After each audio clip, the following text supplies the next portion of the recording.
I don't want to act like that I am the best networker in the world. This is hard for me. It's uncomfortable to try to pitch yourself or tell people how good you are, that you're going to make money. It's really difficult. And so what I am saying is the little amount of effort that I have put into this has paid off in a big way. And I'm encouraging you guys that this is something you can do. You're not, once again, it makes it easier. Most people are not going to say, no, I'm not letting you add me to the list. Yeah, right. I don't want to know anything. They get 100 email a day. Don't put me on your list. Yeah, they're on so many email lists that they hate. This at least is someone that they know or potentially know. Yeah. I'm going to email you 4 times a year. Yeah, right? it's 4. Right.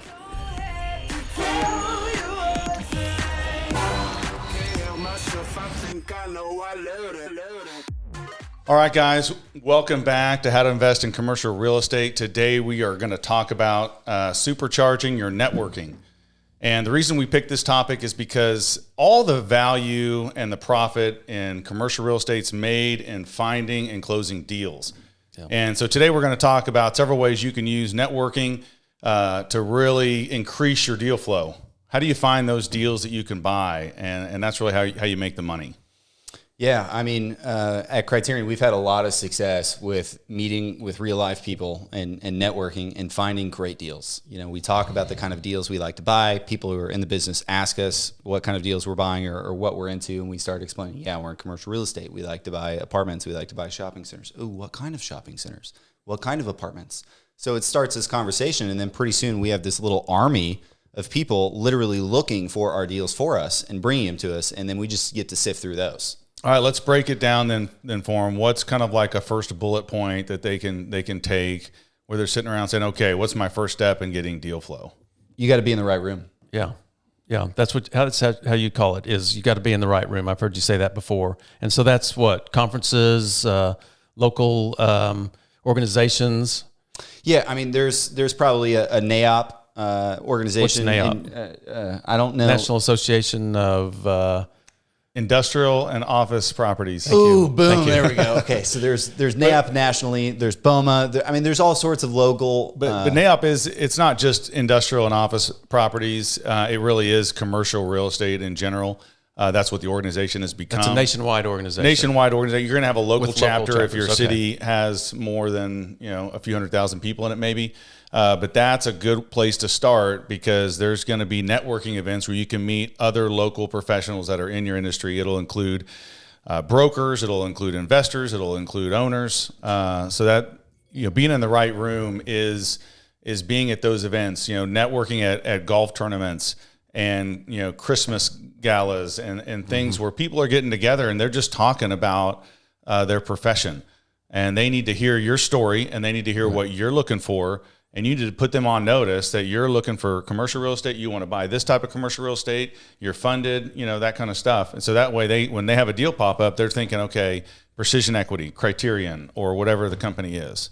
Yeah, it's like when you go buy a new car, right? Like you go identify, oh man, that new Ford Explorer looks exactly like a Range Rover. It's not the price of a Range Rover. And then you see that Explorer like 50 times on the highway. It's the same thing. You got to project it out. You got to let people know, hey, I'm looking for shopping centers. I'm looking for multifamily, because somebody's looking to sell multifamily and somebody's looking to sell those shopping centers. They just haven't identified us as a buyer yet. So, okay. So a lot of that's going to get you some local exposure. What if you want more national exposure? What can you do? You gotta go in those areas, or go to the right conferences. Mm-hmm.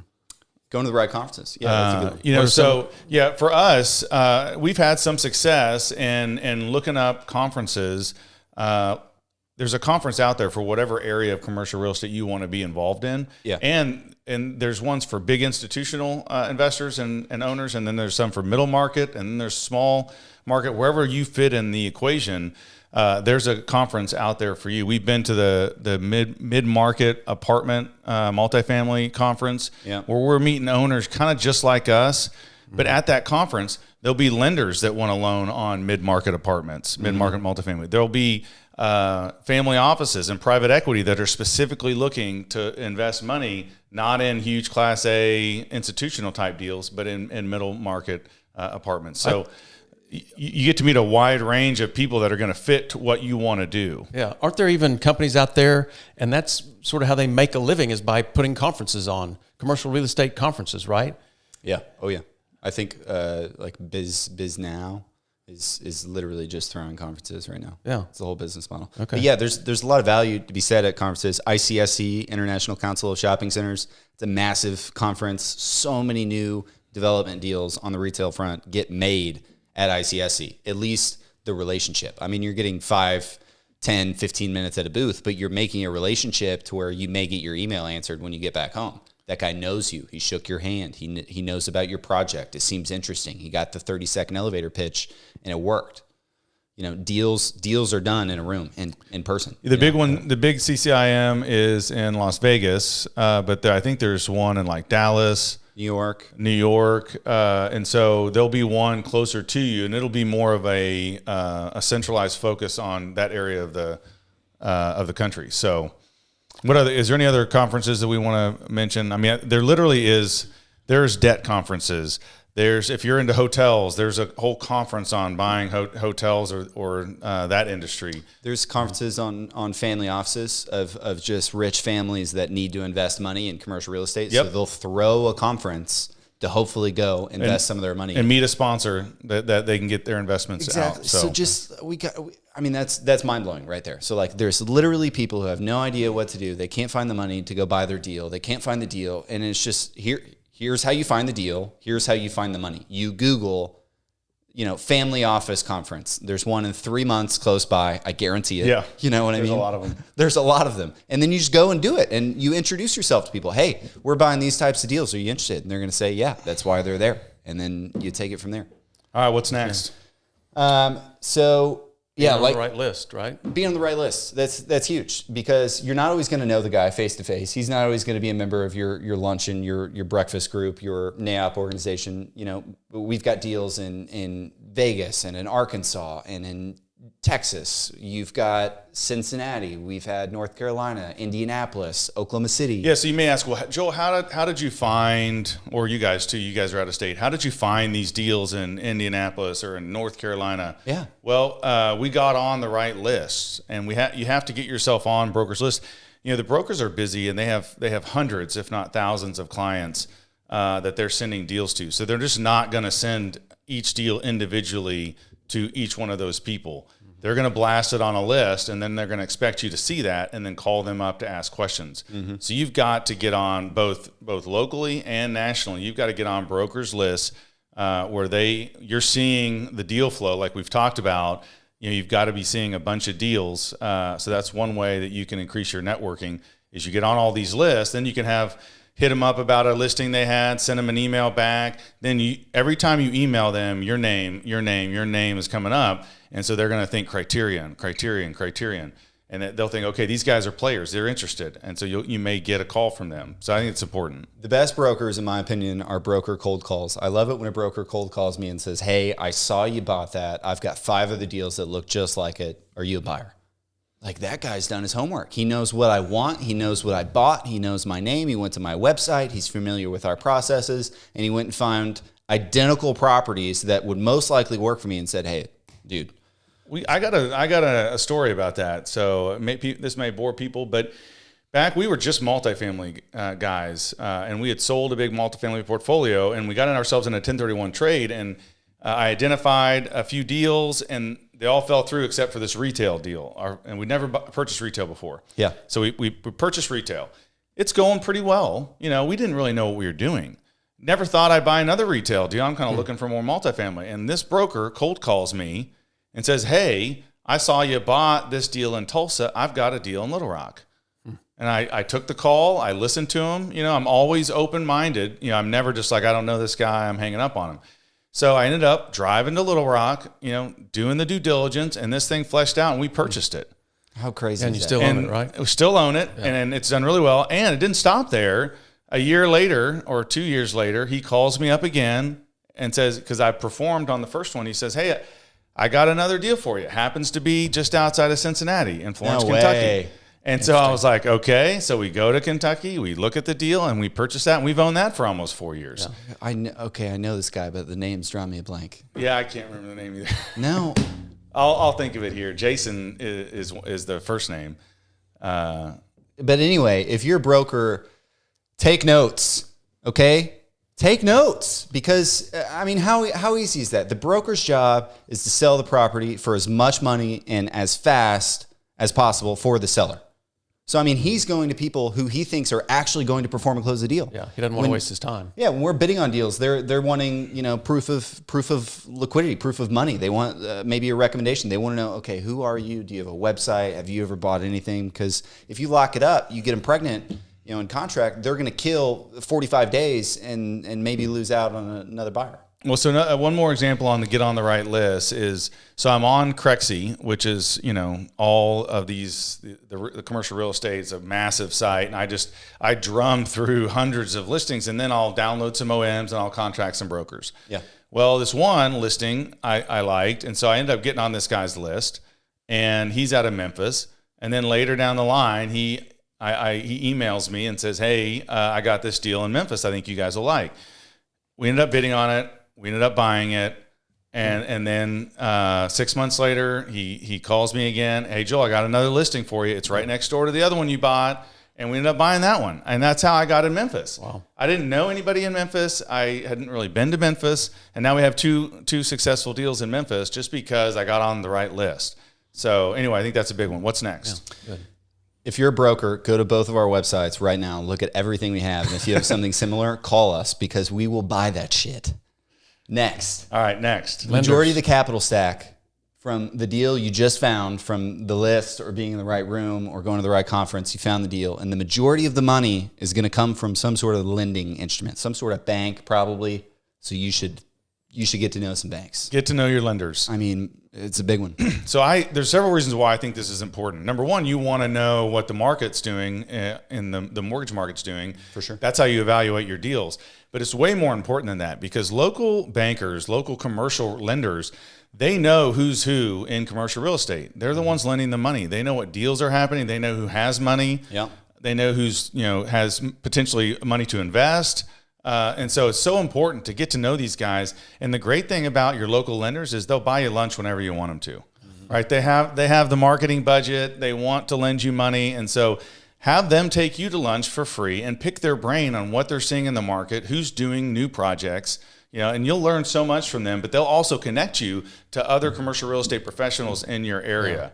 And so that's a really massive win for you if you can get to know those guys and get a bunch of free lunches. Yeah, and most loan officers are salary plus commission normally, so they're incentivized heavily to get these deals done. So just like a broker or an owner, they're heavily incentivized to get these deals done. So like I said, if they're holding a note on a property that they've held for a really long time, hey, this might be ripe for a trade. Hey, we've got this client. I can't tell you how many times a lender said this. Hey, we've got this client who's asking about commercial real estate investing. Can I kick him your way? Mm-hmm. Every time. Every single time. No, that's got to be a stop for people that want to get in this business, is networking with your local lenders. Yeah, because when you bank somewhere, a lot of people, especially a lot in the older generations, they're going to the local banker for a notary, let alone investment advice, a mortgage, a car loan. They're literally going to their local bank for everything. So they're asking questions there. And knowing the local lender could get you some cash, a lot of cash. All right, next. The next and most important one is funding your deals. You're going to invest in this deal, but you're most likely going to let other people know about it. Other people will most likely want the opportunity to invest in that amazing commercial real estate deal. So the first several are really networking to find deals. This last point is networking to fund your deal. Exactly. And you don't want to wait until you have a deal to network for your investors, right? Because it's hard enough to get people to give you money in commercial real estate. But when you go to people and you try to get it quick, hey, I need this, you seem desperate, I got to close this deal, come on, help me out. And they don't understand. Yeah, that's not going to be the best way to get this thing done. So what you want to do is every professional that you think has some investable cash that's in your circle, you need to be, hey, I'd like to have 10, 15 minutes of your time. I just want to tell you about what I do and just see if commercial real estate's a fit for you or someone that you know. Yeah. And here's the pitch. You're not going to ask them for money. You're just going to ask them, hey, would you mind that I add you to our investor list, our distribution list? That way they get the quarterly updates of what you're doing. You're going to be excited about the profits you made your other investors. They're just going to see that, and they're going to sit on that list, and they're going to get those emails. And pretty soon one day, they're going to have FOMO. They're going to say, I don't want to miss out on this, and they're going to jump in a deal. I've had people that have been on my investor list for 5 years, 6 years, never did a deal, and they finally come around to say, you know what, I've seen Joel in action now for the last several years. I've seen how many deals they've done.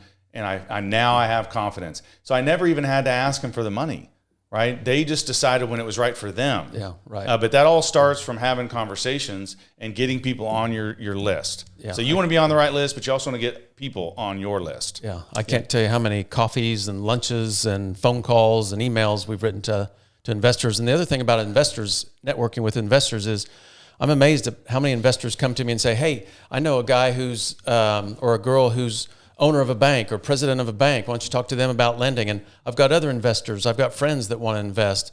And I know this developer, he's wanting to do something over here. So it's not just getting them to recommend you to other investors. They'll have contacts that can help you. Yeah, they have contacts that can help you too. I'd like to say this is not a strong suit for me. I don't want to act like that I'm the best networker in the world. This is hard for me. It's uncomfortable to try to pitch yourself or tell people how good you are, or that you're going to make money. It's really difficult. And so what I am saying is the little amount of effort that I have put into this has paid off in a big way. And I'm encouraging you guys that this is something you can do. You're not, once again, it makes it easier. Most people are not going to say, no, I'm not letting you add me to the list. Yeah, right. I don't want to know anything. They get 100 email a day. Don't put me on your list. Yeah, they're on so many email lists that they hate. This at least is someone that they know or potentially know. Yeah. I'm going to email you 4 times a year. Yeah, it's 4. Right. So you should be able to get a yes if you have any salesmanship ability at all. If you don't, just quit. Yeah, if you can't get people on your list, for 4 emails a year. But anyway, I think it's really important to network and get people on your list.